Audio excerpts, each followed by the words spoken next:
Hey guys, how you doing? This is Manga Etc. and I'm here today to bring the review for One Piece Manga Chapter 1092. So we start things off back at the Holy Land, just a recap, not a recap, rather, a refresher of what Kuma is doing or was doing, because this took place a day earlier, I think it was. But just in case you forgot, Kuma was on the Holy Land, it was a reminder that Kuma is on the Holy Land. So while he was there, he did have a fight with Akainu. Akainu was there as well and did have a little fight. Not a fully blown fight, and it was basically a one-sided fight because Kuma's trying to do his thing where Akainu's trying to stop him. And he does get in a good hit, Akainu. He does get in a good hit, but at the end of the day, Kuma does escape. And now, I remember when we saw him leave with the revolutionaries, where I was automatically in the thought process, oh my gosh, he's on his way to Egghead Island. And then soon after, when you see him land on the Holy Land, I was like, alright, cool, maybe he's staying here for some other reason. That's, I think, what was my thought process at the time. So now my thought process is back to, he's going to Egghead Island. Don't think it'd be much help there now per se, but he links to Bonnie, and Bonnie's on Egghead Island, so why not make him turn up there? Yeah, why not make him turn up there? I did prefer him, I like to see him fight that pre-time skip, but I don't think a fight with Kuma post-time skip would be as impressive as it was back then, so I don't really want to see him fight, but yeah, I do think he's on his way to Egghead Island.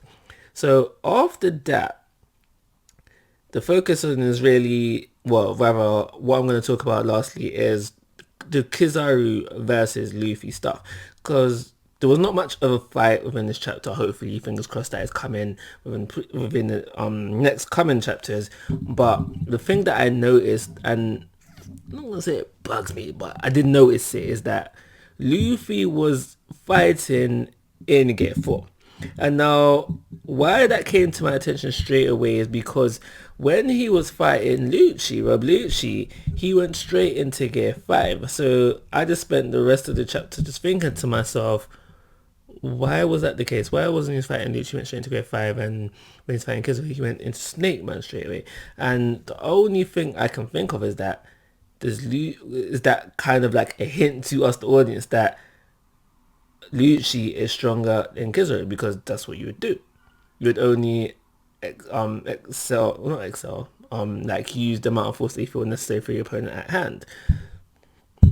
But I'm not saying in any way, shape or form that I think that Lucci is stronger than Kizaru. No, that's not what I think at all. But that's the only reason I can think for why Luffy would not go straight into Gear 5 for Kizaru.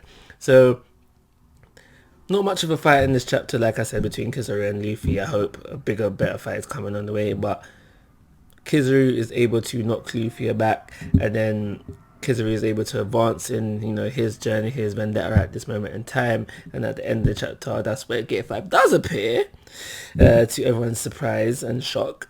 And Luffy is able to grab Kizaru, and I'm assuming the fight is going to continue.